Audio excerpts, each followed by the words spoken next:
에게 평강이 있을지어다. 아멘.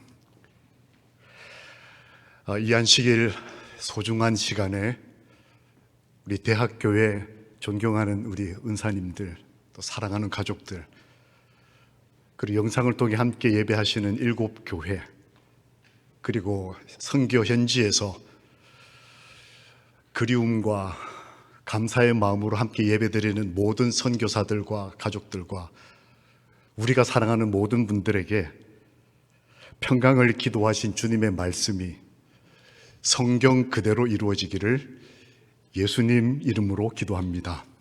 아멘. 강용선, 고기림, 김선민, 혹시 이 이름들이 뭔지 아시겠습니까?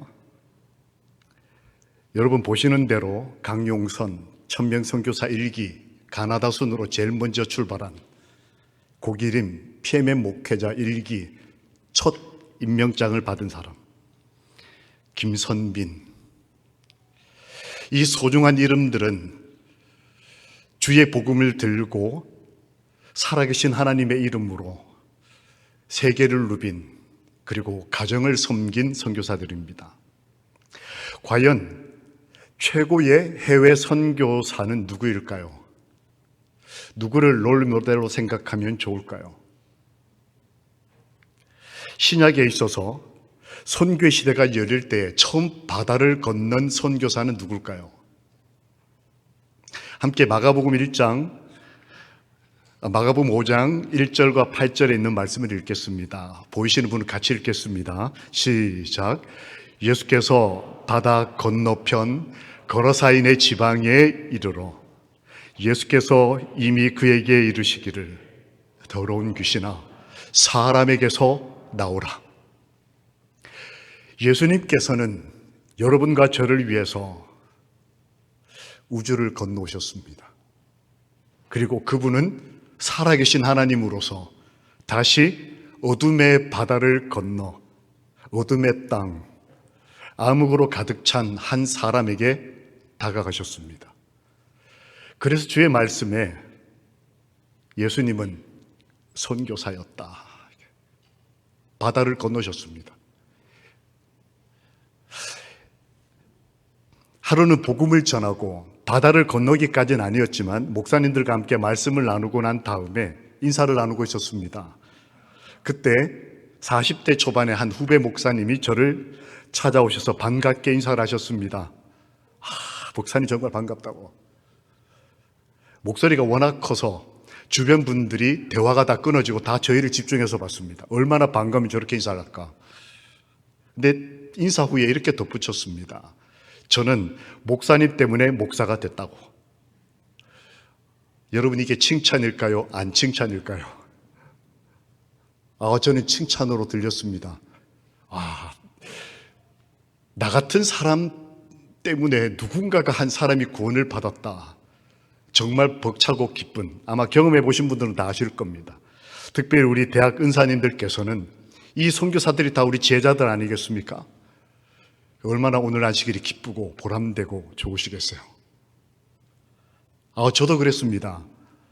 근데 옆에 한 선배 목사님이 계셨습니다. 이분이 좀 짓궂은 분이세요. 이걸로 끝나지 않고 추가 질문을 하셨습니다. 제이 목사, 저한테 이제 저 때문에 목사 됐다는 그 후배 목사한테, 제이 목사, 이 목사가 뭐가 좋아서 저 때문에 목사 됐냐고 이렇게 구체적으로 질문을 했어요. 이게 보통 이렇게 구체적으로 질문이 되면 문제가 생기죠. 이 젊은 목사가, 후배가 망설이지 않고 이렇게 답을 했습니다. 참, 저는 목사님하고 같이 교회만 오면 밤새도록 탁구 치는 게 너무 재밌었다고. 저와 함께 학생반과 청년반을 함께 신앙생활 했던 이 청년이 젊은 복음을 전하는 사람과 함께 교회 생활하는 것 중에 가장 기뻤던 게 탁구 치는 거였어요. 저는 이 운동하고 스포츠 자체를 폄훼하거나 정죄하려고 이 말씀을 드리는 게 아닙니다. 그날 밤에 제가 잠을 이루질 못했습니다. 이렇게 위로하려고 스스로 노력을 했습니다. 나 같은 죄인은 이렇게 해서라도 영혼을 구원하는 게 땡큐. 왜 낚시하다 보면 입으로 걸려 나오는 친구도 있지만 지나가다 등에 걸려 올라온 아이도 있거든요. 이렇게 해서라도 복음 전하셨으니 감사합니다라고 마음을 진정시키려고 하는데 진정이 안 되는 거예요. 이유가 뭘까? 뭔가 정통이 아닌 것 같다. 순수 복음이 아닌 것 같다. 수단 방법 안 가리고 뭐 세상의 것들 다 끌어다가 예수의 이름을 전하려고는 했는데 그게 오히려 예수님의 거룩함을 훼손하는. 탁구 치다가 목사가 됐다. 이거 좋은 복음인데 어딘지 모르게 마음이. 누가복음 8장에 보면 교회가 위기에 닥쳤던 때가 있었다라고 기록되어 있습니다. 이 시대소망 표현에 보면 다사한 날이었다. 자, 참 2021년 다사했죠. 경무, 하나님의 일이든 아니든 많은 업무에 저희가 노출이 되고 그런 가운데 쉬지도 못하고 예수님과 선교사들, 후보들은, 제자들은 야간 이동을 했습니다. 바다를 건넜습니다. 그 바다 건너는 과정에 순적한 경로를 경험하지 못하고 태풍을 경험합니다. 그때 이 작은 교회가 믿음을 발휘하지 못하고 예수님을 잊어버리는 혼란을 겪습니다. 그것은 곧 사회 혼란으로 이어지고 예수님은 복음 전도지에서 만 하루 만에 쫓겨나는 복음 사역의 실패를 경험한 것 같은 사건이 여기에 기록되어 있습니다. 2021년 이 다사한 한 해를 보낸 오늘 우리는 선교사 예수님처럼 선택할 것인가? 그분은 어떤 선택을 하셨을까요? 귀신 들렸던 한 사람을 선택하셨습니다. 바닷속으로 들어가신 이유, 자기 속에 악한 힘으로 자기 자신을 해하는 밤새도록 뭘 먹고 잠도 안 자고 일하고 돈 버느라고 미친 듯이 살고 명예를 쫓아서 자존심 싸우기 위해서 교회 안에서조차 평화를 찾지 못하는 그런 귀신 들린 사람. 감각은 혼탁해지고 신체는 허약하고 사랑하는 사람들에게조차 격리되고 외로움 가운데서 예수님을 만났을 때에 침착함을 잃어버리고 소리 지르는, 교회 와서 이렇게 점잖하게 예배드리지 못하고 뭔가 불안하고 걱정스럽고 아파서 나 좀 살려달라고 외치는 그 도덕적 암흑 가운데 있던 한 사람을 주님은 선택하셨습니다. 그게 바다를 건너신 이유였습니다. 마가복음 5장 8절 예수께서 이미 그에게 이르시기를, 성경을 기록한 사람은 이 사람을 귀신 들린 사람으로 성경에 기록을 남겼습니다. 그런데 예수님은 귀신 들린 자라고 말씀하지 않으셨어요. 귀신아, 사람에게서 나오라. 죄와 죄인을 완전히 분리하셨습니다. 우리 주님은 참 좋으신 분이셨어요. 우리의 형편대로 귀신 들린 사람, 공부한 사람, 어느 기관 책임자 이렇게 부르지 않으셨습니다. 사단아, 그 사람에게서 나오라. 예수의 말씀은 그 불행한 사람들의 어두운 마음을 뚫고 지나갔다. 바다를 건넌 선교사가 그 어둠 가운데 있던 한 사람에게 그 어둠을 가르는, 우리 대학에 이 어둠 가운데 있는 이 청년들 앞에 매일 강단에 서실 때 교수님이 첫 마디를 꺼내는 순간 우리 젊은이 한 사람이 그 어둠에서 해방될 수 있다면, 우리 선교사들이 선교지에서 기도하기 위해 무릎 꿇는 순간에 한 영혼, 한 가정이 그리스도의 영의 역사를 경험할 수 있다면, 이 순간을, 이 빛이 비추이는, 이 시대소망 표현에 의하면 빛이 비추이는 이 순간을 하나님의 성령께서 역사하시는 순간이었다. 그 사람의 10년 가운데 말입니다.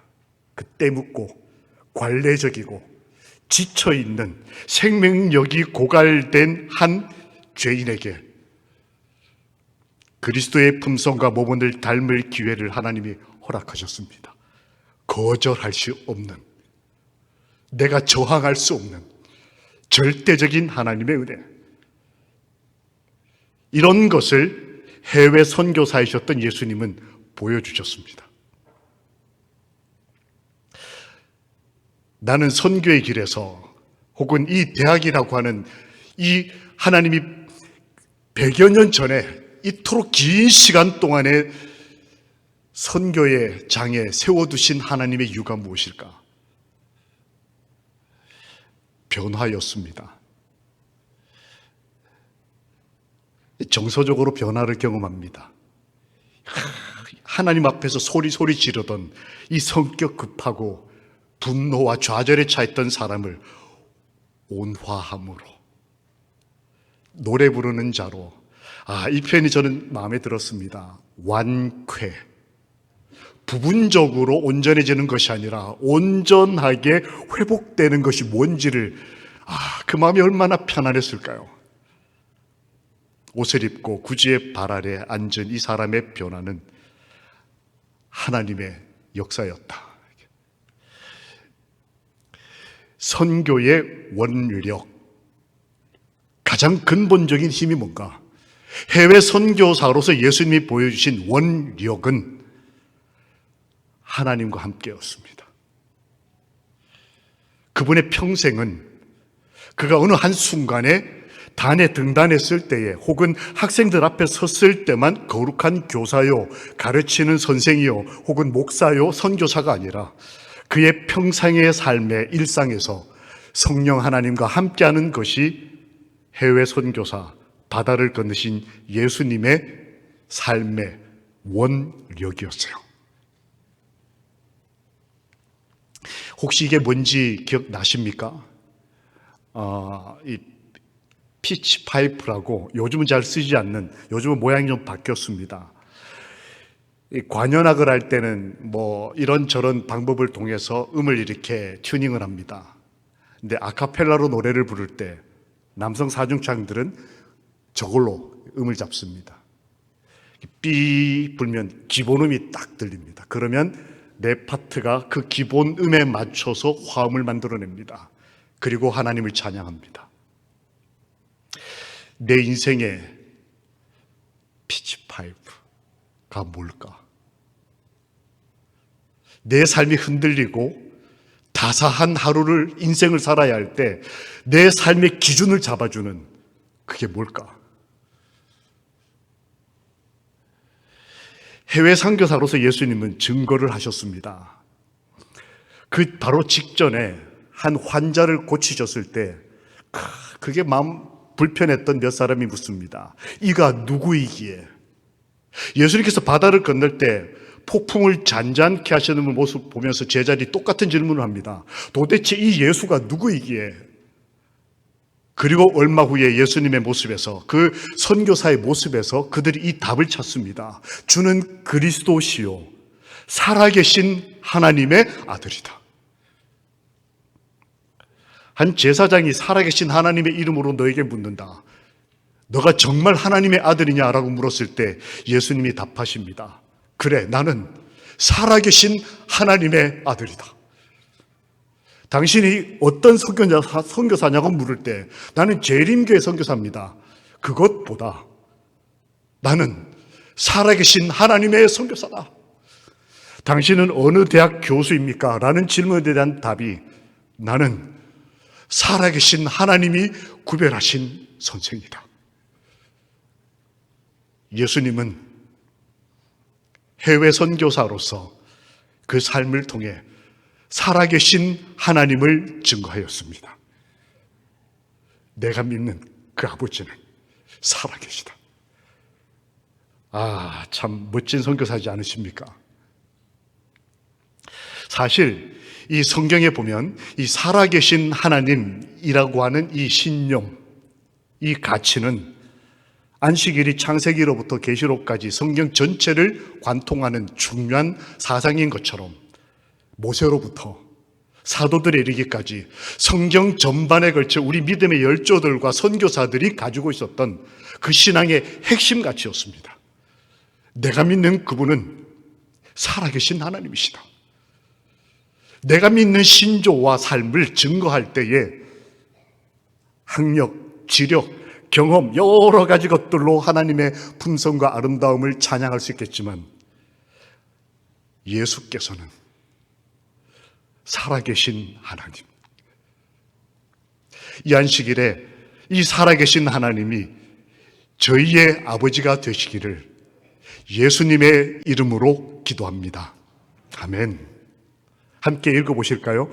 보이시는 분들은 함께 읽겠습니다. 시작. 주께서는 우리를 위하여 지금도 살아계신다. 제가 한나라에 갔을 때 영하 43도였습니다. 그 가운데 수백 명의 젊은이들이 모이고 그들을 섬기는 선교사가 남겼던 말은 이 말이었습니다.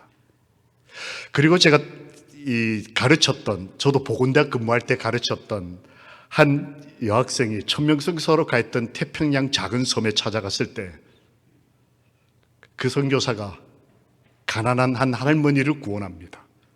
그 할머니가 한국에서 이제 선생님과 봉사대원이 온다는 얘기를 듣고 선물을 가지고 왔는데 계란 1개였습니다. 도착한 다음날 아침 그 구원받은 가난한 할머니의 선물 계란 하나를 이 선교사가 어찌할 바를 몰라서 20명이 둘러앉은 아침 밥상 위에 후라이를 해서 하나만 딱 얹어놨어요. 가운데다가. 아무도 먹지를 못했습니다. 후배 대학생들이 그 선배 선교사와 계란 하나를 선물로 가져온 할머니의 모습을 보며 눈물을 흘렸습니다. 그때 그들이 남긴 말은 이 말이었습니다. 언젠가 한 사회주의 국가에 복음을 전하다가 철수하는 길에 체포가 됐습니다.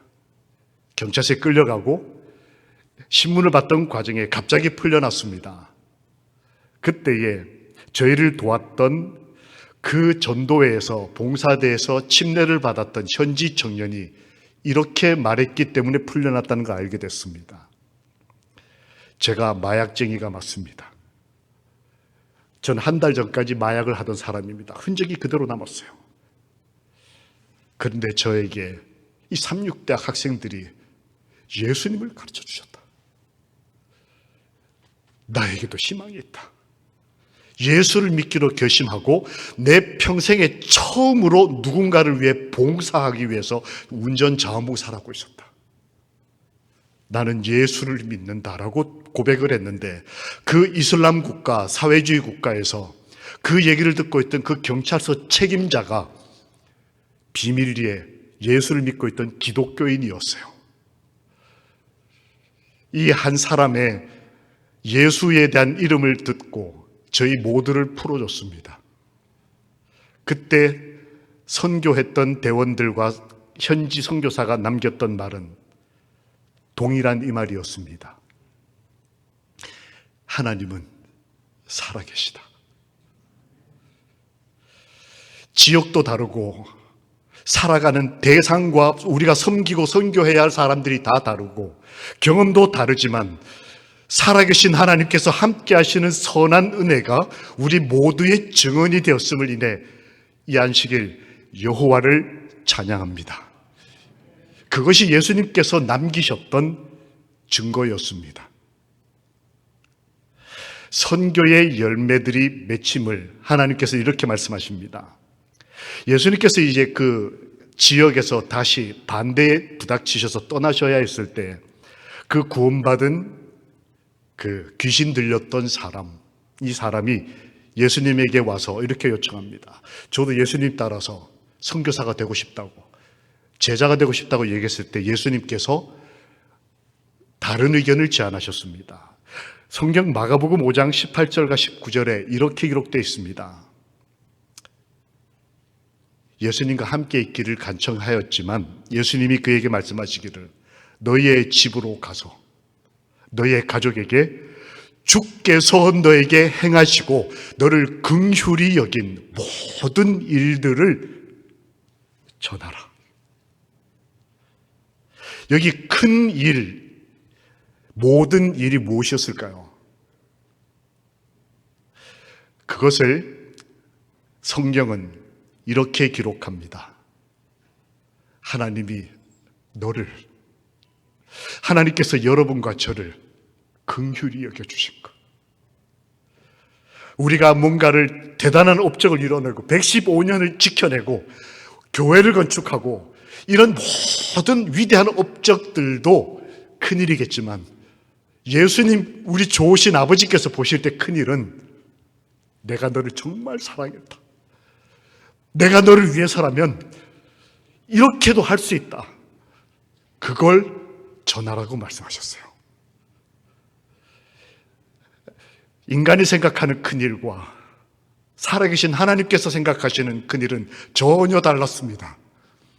이 대학이 생각하는 큰일, 학생 하나를 끝까지 긍휼히 여기고 말 안 듣고 끝까지 딴짓하는 그 한 영혼을 위해서 큰 일을 다하는 것은 그를 끝까지 긍휼히 여기고 사랑하는 것입니다. 악령에 들렸던 자에게 그리스도의 영이 함께하는 자로 변화시킬 수 있도록 그게 긍휼이다. 그러니까 그걸 전하라. 이걸 경험한 한 성경 기자는 이렇게 성경에 쓰셨습니다. 함께 보이시는 분들은 같이 좀 읽으면 좋겠습니다. 시작. 긍휼이 풍성하신 하나님이 우리를 사랑하신 그 큰 사랑을 인하여 함께 살리셨고 너희는 은혜로 구원을 받은 것이다. 또 함께 일으키사 그리스도 예수 안에서 하늘에 함께 앉게 하셨다.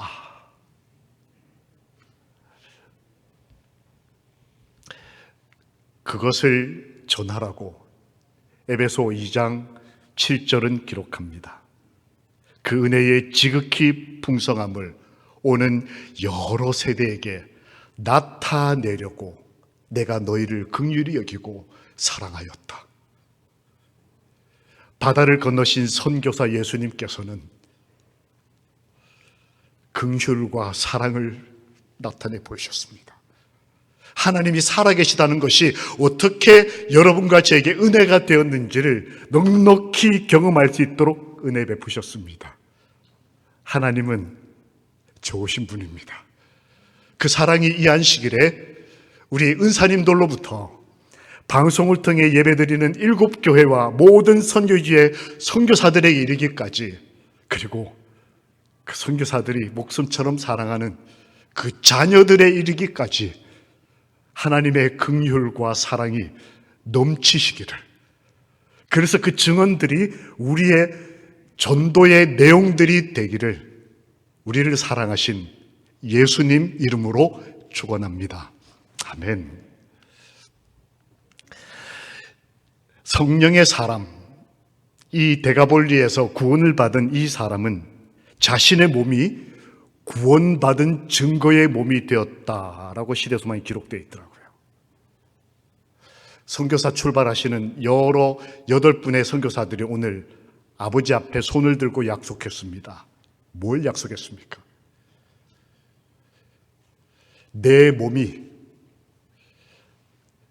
예수께서 메시아이심을 증거하는 몸이 되기를 약속한 것입니다. 연소함을 업신여기지 못하도록, 그 젊음이 오히려 예수님을 닮도록 청년 예수의 모습을 온전히 담게 되기를 우리 아버지 어머니들이 같은 마음으로 예수님의 이름으로 기도합니다. 그는 빛을 받았을 뿐 아니라 빛의 통로가 되었다.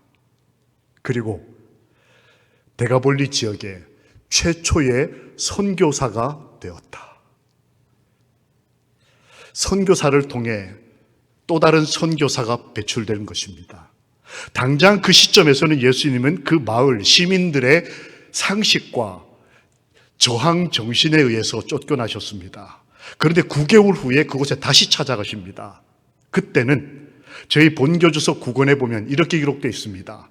수천 명의 사람들이 예수님을 환영하며 기뻐했다. 불과 9달 만에 한 사람, 하나님의 빛의 통로가 되었던 그 사람, 하나님의 긍휼을 경험한 그 한 사람으로 인해서 수천 명의 사람들이 예수를 영접하고 예수님이 다시 오실 때에 상상해 보십시오. 그 해변가에 그 귀신 들렸던 그 한 사람과 그 뒤를 따르는 수천의 사람들이 예수님을 기다리고 바닷가에서 마치 예수님의 재림을 기다리듯이, 이때 예수님과 그 제자들과 온 하늘이 얼마나 기뻤겠습니까? 언젠가 저 8명의 선교사들이 9개월 만에, 12개월 만에, 아니면 저처럼 30여 년이 지나 다시 은사들 앞에 설 때에 저 제자 하나로 인해서 수명, 수십 명, 수천 명의 사람들이 구원받는 것을 우리 선생님들,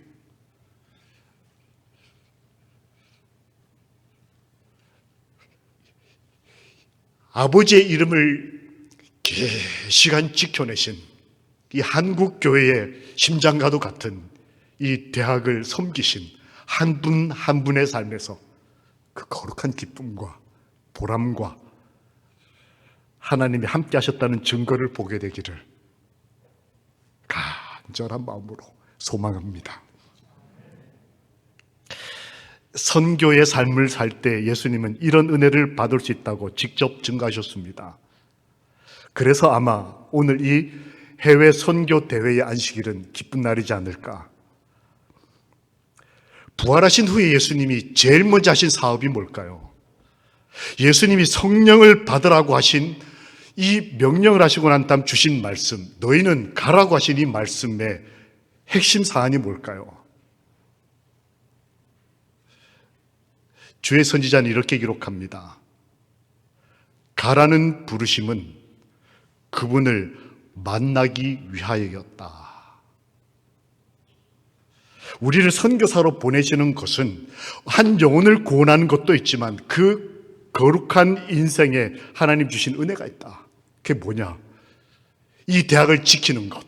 학생들 앞에 힘들고 어렵지만 끝까지 그들을 긍휼히 여기고 사랑하는 것. 먼 선교지까지 비행기를 타고 배를 타고 건너가는 그 삶에는 하나님을 만나는 은혜가 있다는 것입니다. 우리를 가라는 부르심에는 세상 끝날까지 내가 함께 있겠다는 언약이 포함되어 있습니다. 그분을 만나기 위하여 가라는 부르심. 이 부르심에 우리 모두 아멘 하고 순종하게 되기를 소망합니다. 1943년 12월 28일, 44년 6월 17일, 우리 한국재림교회사의 굉장히 중요한 날들입니다. 아시는 대로 43년 12월 28일은 교회 해산령이 내리던 날입니다. 일제가 신사참배를 끝까지 거절하던 재림교회를 향해 법과 총칼로 예배드리지 말라고 하던 그날입니다.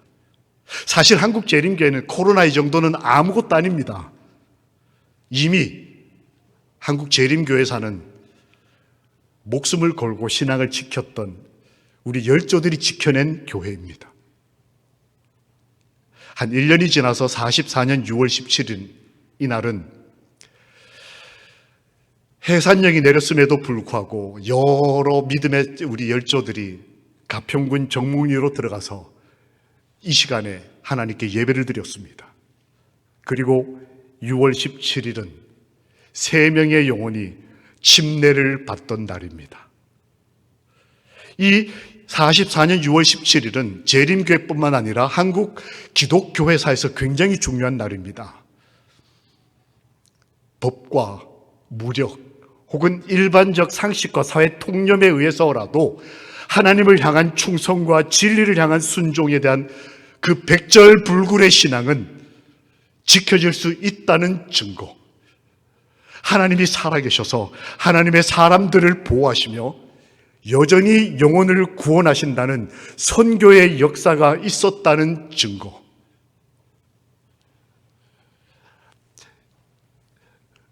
기록에 보면 반대현 당시 청년, 그 목사님의 장남이었던 이 아들이었던 이 장로님이 그때 경험을 이렇게, 참 마음에 이렇게 많은 생각을 하겠습니다.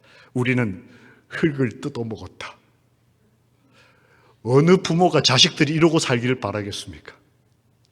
믿음도 좋은데 믿음 지키겠다고 내가 고생하는 건 그렇다 치고 어린아이들이 먹을 게 없어서 흙을 뜯어 먹는 거를 보는 그 아비와 어미 심정이 어떻겠어요? 그런데 이 글 뒤에 이렇게 썼습니다. 나 힘들었어. 뭐 교회 다니는 거, 코로나 때 교회 나오는 거, 뭐 369다에서 근무하는 거 힘들어서 이렇게 말하는 줄 알았는데 그때 이렇게 썼습니다. 그러나 정목리는 분명 민족의 혼이 살아 숨쉬는 하나님의 영이 살아계시던 역사의 현장이다. 자식들이 볼 때 내가 비록 흙을 뜯어먹고 있지만 내 아버지의 삶, 내 어머니의 삶에 나타난 하나님은 살아계시다. 여기 우리 선생님들, 은사님들 여러분 우리 계십니다. 뭐 이런 거 저런 거 다 내려놓고 우리 자녀들이 볼 때, 내 사랑하는 아이들이 볼 때 그 하나님, 이 아들은 하나님의 영이 살아계시던 현장이다.